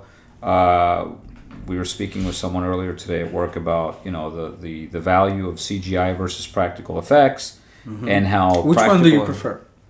I prefer practical, but Yeah, I realize that sometimes you need some CGI in there, because there are times, like for example, when you do a period movie, you really can't afford to do an entire lot that looks like a 1940s street, and you can't really put 1,000 cars down Main Street that are 1940s the costumes, cars. The music, Yeah, it's all expensive. when you, like I just saw Bohemian Rhapsody, and to recreate the Wembley concert with 70,000 people, you can't get that many extras. What did you think, by the way? I loved it. I loved it, but I loved it. I'm a Queen fan. I loved it. It was not to get off topic here, but it was a little difficult getting used to Rami Malek as Freddie Mercury. But again, for me it was, but again, I had to suspend myself from reality and know that this is a remake. I know that there's going to be some factual errors. I'm not considering it the Bible. I'm not going to sit there and say they were wrong about that. It was entertaining. That never happened. It was entertaining. I loved the last 20 minutes. Oh yeah. By the way, gamers are like that. Yeah. Gamers are like that. That's bad. Yeah. Oh, they got that little fact It's wrong. not balanced. I want my money back. I can be a little bit like that myself, except I keep it to myself because I know how irritating it can be. Here's the difference. You keep it to yourself, but gamers have these things called forums. Yeah. Where we go and we just bitch and moan. That takes me back to the point That takes me back to the point I was making about. Yes, No, please. I've been interrupting you all night. When you think about like how technology has changed, like you said, the new genre of dropping people on a map, and the map shrinks and all. Before, and again, I wasn't into this, but I knew kids who were Dungeons and Dragons and stuff. These were board games, or these were books, and you had dice and whatever, and you'd roll these things, and you'd say magical incantations and all sorts of stuff. People were living these things out in their brains, on paper, and they're taking notebooks. Right. But the technology, had it existed back then, it'd be what it's happening right now. Right. And I don't know where technology will be in the next 10 years. If we're able to actually, somehow project ourselves into someone else's living room, and interact somehow, and I'm not talking about sex, but if we're able to project ourselves into a video game and somehow interact with someone on another, there will be another level to video games, and art will be involved in it, but there will be another level that technology will allow us to do that someone is thinking of right now. Yeah, so think about this, Oscar. And one of the episodes that we're going to do in the future is the virtual reality episode. One of the biggest bottlenecks right now to getting virtual reality en masse to people is the technology bottleneck. That a lot of people don't have the graphics cards and the computing power to use a VR headset. You have to have at least a 970 GTX or higher. Right. So that's a high-end card. I remember 56K modem. Right, exactly. So I remember 2080. We're on. Are we on? Baby? Don't pick up the phone. Don't accept any Mom, phone hang calls. up. Yeah. So we're at the point now where the future of virtual reality, because of cloud processing, that's where it's going to take off. Because then at that point, all you will need is the headset, right? Yeah. And forget about having to even be tied to your computer in your room, as long as you have the internet They're connection. already doing that. Right, they're already doing it. Google's working on it, and Microsoft has their own project. But there's an Oculus Go, I think it's called. The Oculus Go, which is cloud-based, right? So, I mean, a lot of the software is. I mean, it's not totally cloud-based yet. So, yeah, that's absolutely right, and that's the direction that the industry is headed. Have you seen VR painting? Yes, I've seen Glenn Keane. What do you think of that? Well, again, it's one of the things that you mentioned earlier that I work on a Cintiq. You mentioned traditional, and when it comes to arts, all of these they could be considered mediums, but I consider them tools. The tool doesn't replace the artist, but if you give an artist a specific tool. And it's a innovative tool that doesn't, let that guy or gal play with it for a while, and who knows what they'll come up with, But these are all tools that may, the painting that I did for you, the oil painting. Yes. I hadn't worked in oils in decades. By the way, Oscar did a magnificent oil painting for me that's sitting in my living room on the wall. And it is just an awesome painting of the green parrot. This is all audio, so we'll describe it. Yeah, yeah. But yeah. But I hadn't done oil painting in a long time, and while I was doing it, there were phases of it that I was excited about, and I was like, it was like finding an old friend, like, oh, this is fun. And there were parts of it that were just pissing me off, that I just really hated. As why did I agree to do this thing? And so sometimes VR painting or different types, not everybody's made for digital artwork, not everybody's made for vector artwork, not everybody's made for 3D artwork. Right. I just, as an artist, and I have to go back to conversations I have with people regarding art, because that's 90% of my day. Everybody wants to know, how do you do this and how do you draw that? And I tell people all the time, please stay off of YouTube and these time-lapse tutorials, especially the ones where they show somebody drawing with color pencils and it looks like a photo by the time they're done. That's not the way you're going to learn art. You're not going to learn art that way. You're going to learn nothing. You're going to learn that somebody else has some clever editing tricks and some sort of trick going on there, because while I don't take anything away from the talent of the people that are doing these things, that's not how you learn art. You will not be a good artist watching those video games. You learn art by observing, you learn art by practice, and you learn art when you tell yourself, either I'm good at this or I'm not. And if you're not, like, I love music, but I'm not a songwriter. I'm not going to sit there. The funniest thing when you watch these singing shows on TV, the old one that we all know, when people refuse to accept the truth. Oh, I'll show them. They don't know what they're talking about. I'm a good singer. And the guy couldn't carry a tune. And it's like, accept the reality. If you're not good at it, it doesn't mean, there's not a law that says you can't sing on your balcony. There's not a law that says you can't draw and paint whatever you want. But if you're not good at it, don't put yourself out there with professionals, because you will fall flat on your face. So I see people that want to learn, and they go to what's available, YouTube and all these other things, and I tell them all the time, don't do that. Go back to basics, start with the basics, and be honest with yourself and what it is you can do. But as far as like the different formats there are, some of them are almost unattainable. I don't know whether there's a VR canvas to draw on or to paint on. If I had a chance, I'd play with it for a while, but I'd want to figure out, how do I keep this file? How do I hold on to this thing? Because I like to retain my art. I like to keep it, because it's like, why did I make it? I don't mind when art goes out into the ethos and it disappears, but a lot of times when you spend a lot of time into something, especially your first one, you kind of want to retain a copy of it. And digital art allows you to do that. VR art? There are file types already for VR. Yeah. There are file types for augmented reality, and those are the same file types for like Tilt Brush, as an example, because Tilt Brush is basically an augmented reality program where you're in and you're painting. You're doing whatever you're doing. I mean, you may not be painting, but you're creating your art, and there is a file type. Okay. But where do you visualize it or show it, or it has to be through the VR, right? There's no way to me. Can I send it to you in a? I mean, I think you can. Would you navigate it?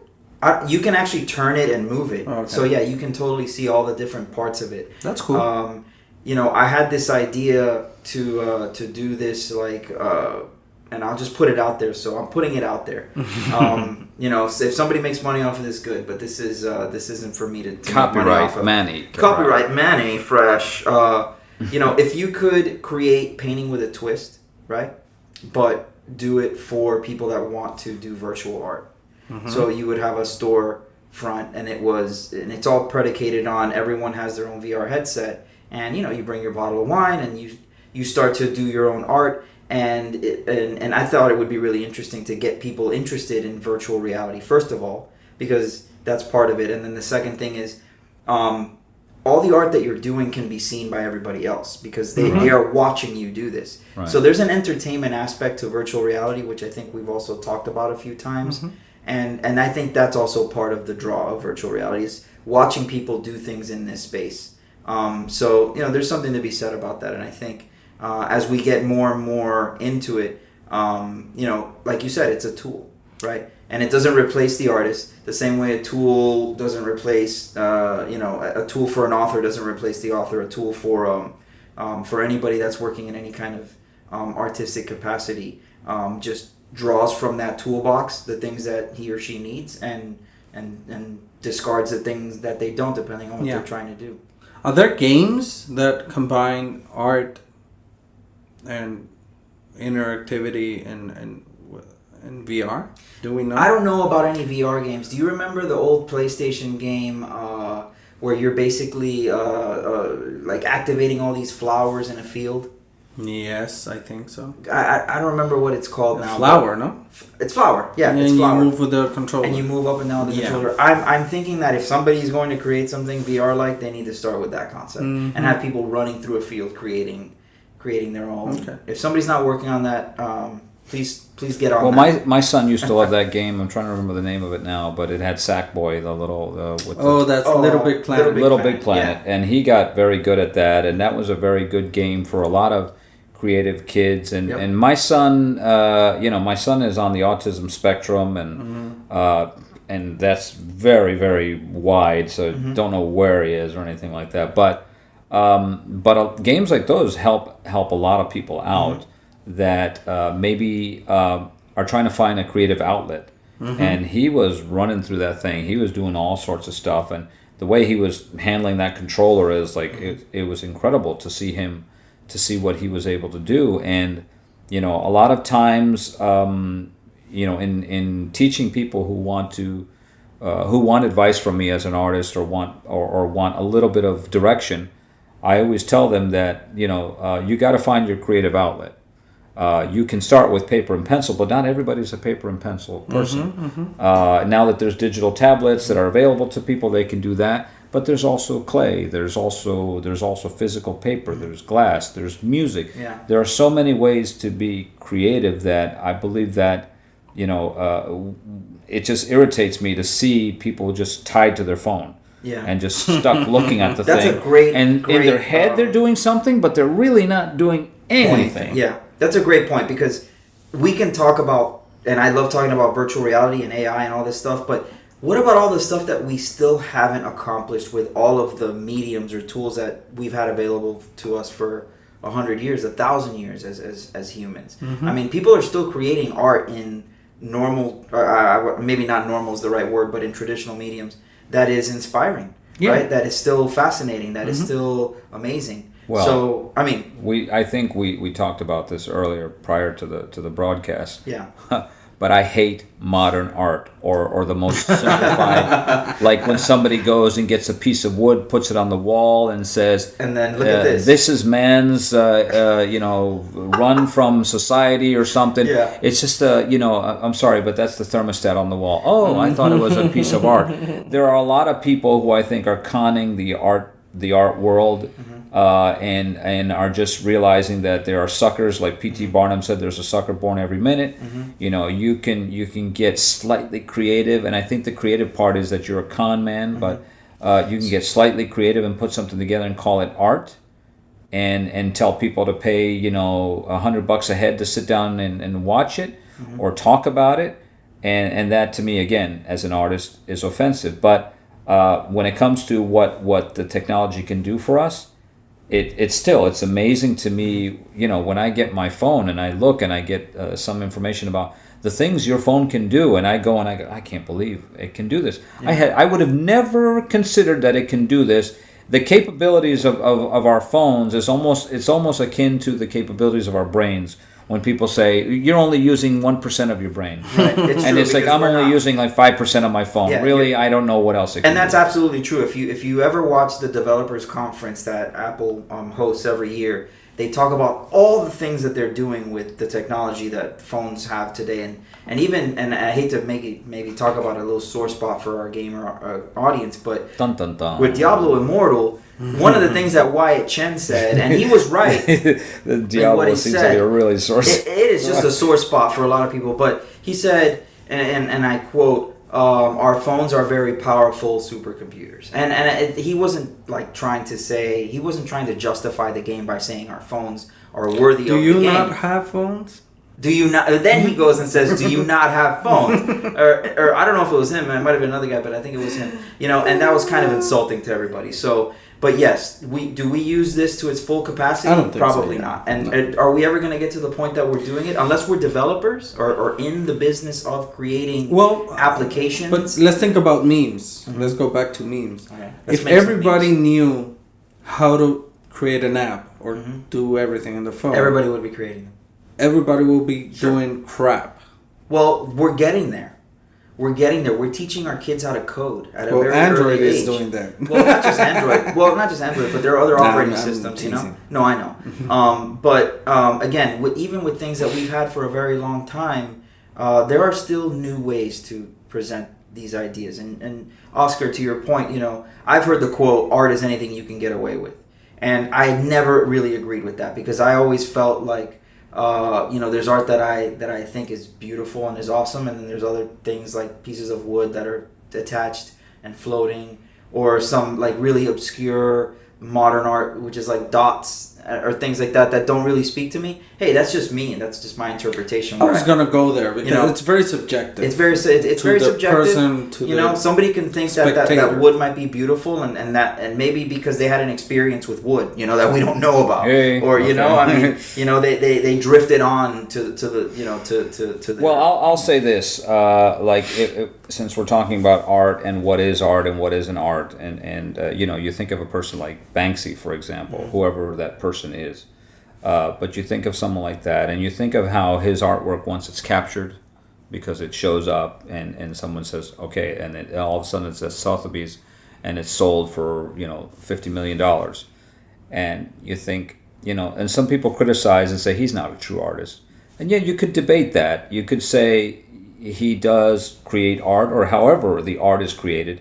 I think you could debate that Banksy is an artist. What I will say is that Banksy's cornered the market on originality when it comes to the way his art is presented.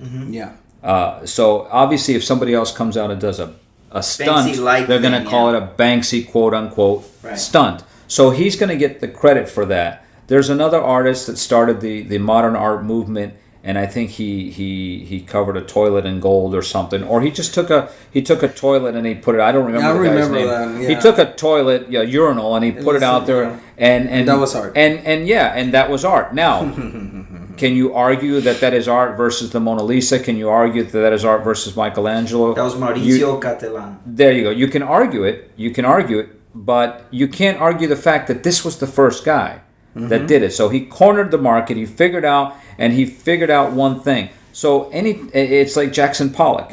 Now maybe there was a guy. My art history is not strong, but maybe there's a guy before Jackson Pollock. But Jackson Pollock gets credit for drips of paint, and anybody after him is going to be like, oh, that's very Jackson Pollock-esque, or Warhol, Lichtenstein, all these artists that are household names that we can name because they did it first.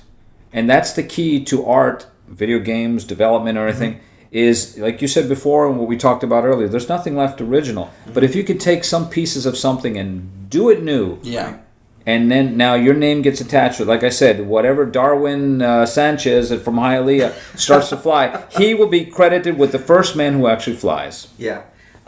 Interestingly enough, and I also think, because I play chess, chess is an old game that people have played for a very long time. But after 3 moves you might think that if somebody that plays chess has already played every single possible move that they could play if they've been playing it 5 years, 10 years. But after 3 moves of each person, you have 9 million different possible positions. After 4 moves each, there are 288 billion different possible positions. After 4 moves each. I'm already tired from hearing. I'm already tired. I'm tired of thinking about it. Here's one that's going to blow your mind. That's crazy. The number of distinct 40 move games is far greater than the number of electrons in the observable universe. So here's an old game, right? And you have chess masters that are still toiling over this game. And you know what? They consider themselves artists.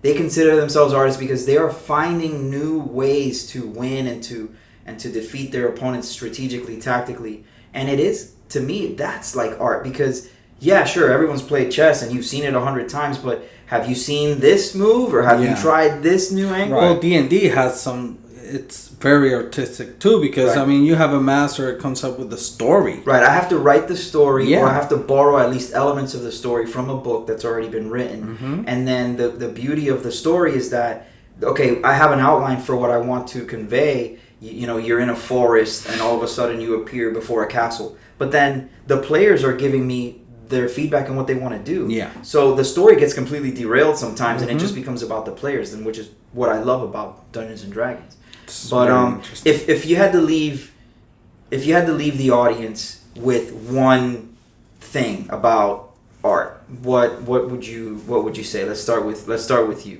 Efcos. If you had to leave the audience with one thing about art, it could be the art of video games, or it could just be art in general, or it could be art as you see it in the workplace. I think as a person who does a lot of things, because I like I play guitar, I record music, I like drawing, I like illustrating. I don't know if you saw my latest illustration of a gaming character that I did. I posted on Instagram. But What's your Instagram? You have a It's- very unique style, by the way. Yes. I have thank Very you. recognizable but unique. Thank you. I have my personal account that's Efcos at Efcos, and then I have at Efcos Art. Right. So that's mainly where I post the things that I do. So I like drawing. I like illustrating. I like writing music. I like writing itself. I like I like graphics, graphic design, 3D animation. So somebody, I guess maybe let me rephrase it. What advice would you give to maybe a young artist or somebody that's trying to break into art? Well, where I was going was there. It's just that to me, if you art is very subjective, and its definition, I'm gonna say it's very subjective, because everybody, regardless of the discipline they do, if it's writing, if it's drawing, or even if it's coding or putting together a table, it comes from ideas. It comes from a vision that person had in his or her head. And to me, the execution of that, it takes me into the art realm. I mean, I think everything could be art if it's looked as art. It's like Steve Jobs. For him, what he was doing with the computers was art. So, And he said we steal shamelessly from our competitors. So what? I mean, what I don't remember the quote exactly, but I remember something. Your Honor, Yeah, I yeah, enter he- this he- into he was- evidence. Right. He was Your one Honor. who loved that Picasso quote. Right. So I think if everything that human beings do can be art, if they want them for it to be art. Okay. Even a guitar amplifier that I'm looking at can be a piece of art if the designer, if the person who put it together wants it to be art. So why I'm saying this is that if you think, and when I say you, I'm talking to the audience, if you think you want to be or can be an artist in anything you do, just do it. Just be an artist, whatever you do. If you're an accountant, make your accounting an art, a piece of art, because you can do it. It can be beautiful. It's like mathematics or astrophysicists when they say the elegant universe, Right. because their approach is artistic, is defining what happens in the universe in the simplest way. So A lot of astrophysics, by the way, not to interrupt you, but I just finished reading Carlo Rovelli's latest book. A lot of quantum physics is described with shapes and art. yeah, Because it's the only way to be able to describe it. Numbers aren't even capable of describing it. You have to have visual representation. So that's a great point. so my point is we're all artists if we want. Of course, that's an option that you take to put your heart and your emotions towards what you do. So we all have the capability of being artists. And if you have the interest to be an artist, just be an artist. Just put your heart, your soul, your emotions into what you do, and you'll be making art. And it's going to be beautiful. Awesome. Oscar, what would you say to a young fledgling artist that is maybe looking to break into the industry somehow? Maybe not just video games, but maybe agency work, maybe advertising, maybe movies, maybe music. Any advice? Any sage advice you can give them? How much Don't time do should they? memes. How much time should they spend doing memes? How much time should they spend in the arcade? Well, I'll start with this. I'm glad that you brought it up that way, and you mentioned memes. I will notice I will say one thing that I've noticed and that a lot of young people are doing in mass is that a lot of young people are being swayed by what's currently going on, the trend, and the trend is anime. So a lot of people are drawing their characters in anime style, and I hesitate to say anime style because anime is a style, but I don't think people know that they're drawing in anime style. I think people just go, "I'm drawing," That's interesting. while drawing itself, there are many different ways to style yourself, or you say that you have a style. I have a lot of the artists that I follow, and some of the criticism I'd give artists themselves is that don't call any of your shortcomings a style. Well, that's just the way I do it. That's my style. Be honest about your shortcomings. Be honest about your ability. And if you're going to get out there into the art world and work with professionals, and by this I mean colleagues that are probably artists with a lot more experience than you have, or in that case, a client who is paying you. Once you're getting paid, you're considered a professional. Yeah. That doesn't mean you are professional. Or good. You or are, bad, yeah. or whatever. Professional means Yeah. is the way you carry yourself. Right. Professional means that you can meet deadlines. Yes, professionals fall behind. Yes, professionals get overwhelmed. But professionals mean that these people are disciplined and dedicated to what they do. This is their livelihood. This is their craft. They do this well. They don't do this on the side. This is what they got good at. And some of them are born with this talent. Right. Some of them developed it. But I see a lot of young artists now that are drawing in anime style. And they say, well, that's just my style. Well, when you run into a situation where a client, and if your client is in advertising, let's say Campbell Soup, or your client is somebody who wants you to do a scene on a storyboard for a Pixar type movie or a Disney type movie, or just maybe somebody who wants you to do a comic book teaching you, or maybe you're doing a technical book on how to unwrap a package and people want to see realistic hands. Yeah. You can't draw a person with anime eyes, into the instructions of how to set up your DVD player or how to set up your console at home, and then all of a sudden there's a guy with anime eyes, and and all of a sudden magical anime sprites are flying around. Yeah. It's not going to fly. Right. You can't call yourself a professional and say, well, that's how I do it. You're not going to work. Right. And if you think, well, I'll just get work in the anime business, you're not going to work there either, because those people, those artists, are true craftsmen.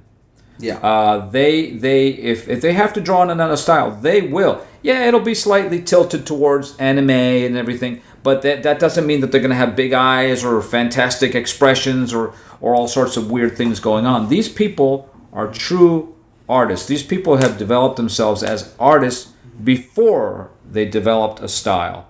So saying that you have a style is not an excuse for sloppy artwork. You have to really dedicate yourself. You have to really learn the basics. You have to learn a lot of things. And you're always learning. I'm still learning to this day, and that's one of the fun things about being an artist is that you're still learning. The term, good artists steal. Yeah, it's not that you actually steal; it's that you take a technique and you use it because you adapt it to you. and you adapt it to you, and it becomes your style, and it becomes how you do things. But you do it because you like it. You do it because it suits what you're doing, and it makes you better. But I still get off when I see other pieces of artwork that is just really cool artwork.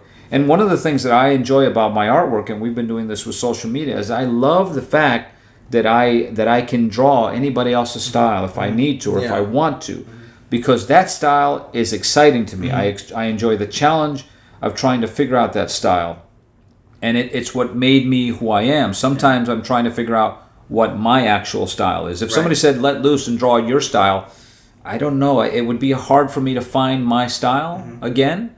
But eventually it does come out. I've had people tell me. Now I know what I'm going to tell you. Yeah, people look at my artwork and they say, I can see, I can tell by looking at it that you did it. Yeah. So I don't see it, but other people see it for me. I do. Right. I would say several things. El trazo. Mm-hmm. I think I can identify the brush stroke, the strokes. I think I can identify it, and I think that if I ask you to do your own style, it would go in a cartoon kind of way. And by the way, I really like your cartoon style because I've seen it a lot, and I mean, guys, again, follow out the asshole artist. The asshole artist here, Oscar Alonso, Oscar _Alonso with an S. He's a master. You're gonna see a lot of great stuff in this account, in this Instagram feed. But I've seen a lot, and I think, and correct me if I'm wrong, I think that this cartoony kind of style, very stylistic cartoony style, is where you like to go the most. Mm-hmm. I think I felt. You're right. I do enjoy that working because with you. I feel, and I love it. I'm not saying this is something bad. No, I do enjoy that because it's a style that I don't like to take everything so seriously. When you're doing cartoons, you can't take everything so seriously.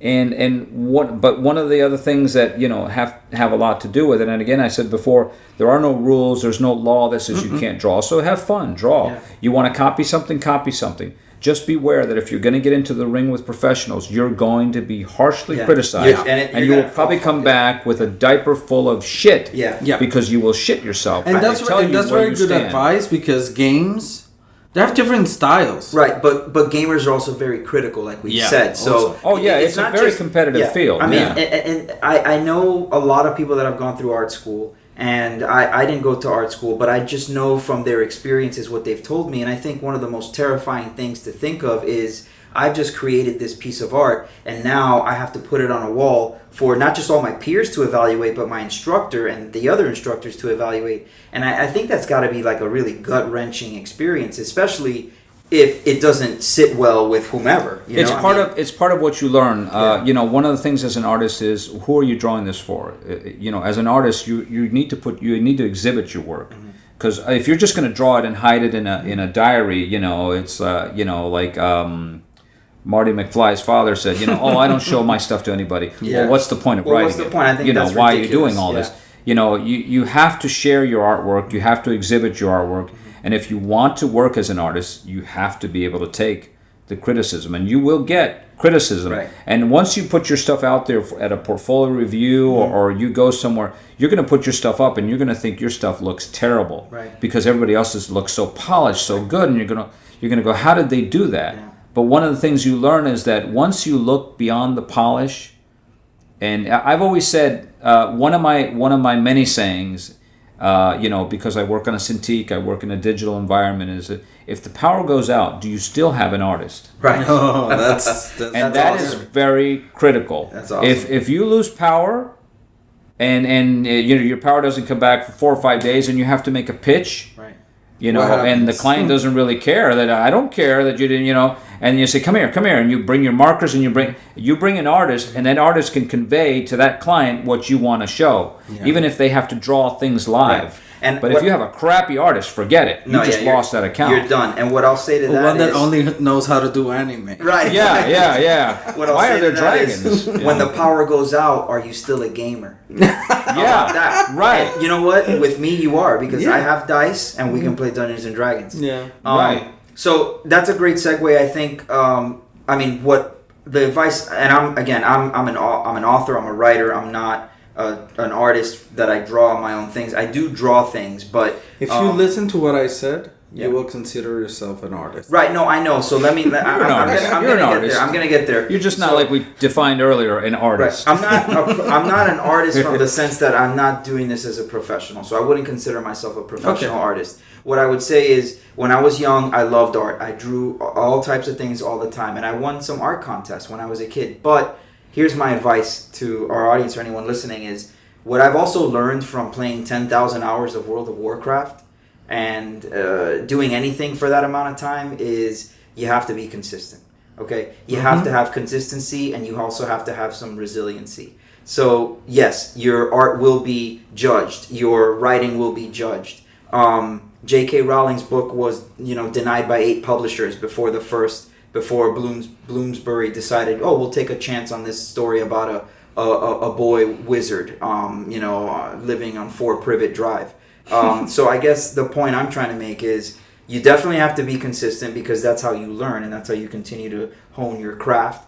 And that's probably the most rewarding part for me is looking back at stuff I've done before and like you said, finding different tools and different styles and saying, you know what, I'm going to try this plot device that I read in this Charles Dickens book. I'm going to try this writing style that I read in this George R. Martin book or this story and try to do it my own way. And I think that is what makes me very excited about writing. And it's almost like the same feeling you get when you find a new band that you like, or when you find a genre or a movie that you like. You're like, oh my God, I can't believe I haven't heard this song before. And it's so awesome, or I haven't seen this. That's the excitement that I get from finding new tools and finding new things. So the 2 things I'd say again are, consistency, stick to it, and resiliency. Like you're gonna fail, you're gonna fall flat on your face. Some days are gonna fail suck. harder. Yeah, fail harder. Exactly, fail harder. And yeah, maybe when you put your work up against the everybody else's work, your initial reaction is gonna be, man, my work isn't that good. But the truth is, somebody's gonna love it. There's gonna be somebody out there. You have an audience for your work. It's just a matter of finding it. And just realize that whatever level you want to work at, again, be real with yourself. Right. There's a guy that follows me on social media, and he does comic book drawings, and he went to the Kubert School of Art and all sorts of stuff. And the guy's not good. He's not good. But all of his friends and social media, he's probably very good at social media because he got hundreds and hundreds of followers, and everybody just gasps with his stuff. This is so awesome, man. Oh, you're getting better. And he's really not. Right. He's not getting better. Your friends and family are always going to compliment you. They're always going to tell you that what you're doing is good. And there's nothing wrong with that. That's why I love my wife's opinion on my work, because she'll tell me flat out, like, why did you write? Like, what are you trying to say? Like, she gives me some really good There's feedback. nothing wrong with building your confidence. Yeah. But your friends and family aren't going to be paying your bills. Your friends and family aren't the clients. Your friends and family are going to support you no matter what you create. You want people who are going to be honest with you, and you want to that's a good barometer of how you're going to be as an artist. And there's nothing that says you can't do it, but be prepared, because you will be judged on what you create. You will. Right. And that's entirely what the business is about. Yeah. And if you can't take it, that's not the business you want to be in. Be honest with yourself. Be prepared to take a lot of hits. I mean, I've had people that made me cry, and it just was like, oh my God, I can't believe this, and you doubt yourself and you question what it is you're doing. But you also set goals, and you set, milestones that you want to reach. And if you respect the people who criticize your work and give you the comments, and you seek it from people who are much better than you, and you're open to criticism and you're open to making yourself better, then you've already accomplished a lot. You will get better. But, it's come out of your comfort zone if you're going to be an artist. And be prepared to put in years and years of training that never ends. Right. But if you love it, you'll do it. Oh, yeah. If you love it, you'll do it. You'll be motivated to do it. That's why we created... Look at us. That's why we created this podcast, because we love what we do. We're passionate about so many different things around video games, art being one of the main things we love. So... I just wanted to take that opportunity to thank Oscar for joining us today. Yay, Oscar! And thank you. It was a treat to have him on the show. Stay tuned. Next time, episode 8 is right around the corner. So we're going to be hitting you guys up with that one next week. We're still working on the topic, so just keep us in mind on our Instagram feed. We'll probably tease it out in the next couple of days. And again, follow Oscar Alonso. So what's our Instagram handle? Oh, our Instagram handle what is it? At the No Name Gamers on Instagram. At No Name Gamers. Let me follow you guys. At No Name Gamers. I don't even follow them. I need to get on my game. We need to have Oscar follow us ASAP. And if you try to follow me and you find there's oh my god, there's only like 100 people that follow this dude. It's I'm not good at this stuff. No Name Gamers. But so you know, THENO. the No Name Gamers. Yeah. I'm not good at I don't fall for that. Oh, follow me and you get 1,000 likes. I just take whatever comes my way, and if you follow me on one Instagram, you'll find that it's mostly political, and I'm anti someone. If you follow me on my Oscar Alonso Instagram, you'll find that that's more Disney, more family, more the art I like. They're both great accounts. They're both amazing in their own ways. But that's an announcement that we forgot to make before, is that now we just opened our Instagram account. Right, we just opened our Instagram account, and we also have our website. So we have our Instagram account at the No Name Gamers, and our website we were lucky to find a domain that was .games, so it's noname.games. Right, noname.games. So check us out on noname.games. We're going to start posting some more content on there, some pictures, some images, some videos of us, messing around in the gaming world. Once we find good-looking people, we need to start putting them. Not us, not pictures of us. No. We are all dashingly handsome in our own way. We are going to find some models and put them in our places and say that those are us. But yeah, so just once again, thanks for joining us today. And this is Mannifresh and Efcos and Oscar, who will hopefully one day come back. That's right. We'll have you back. Of course. Yes. Thank you. I enjoyed it. Thank you.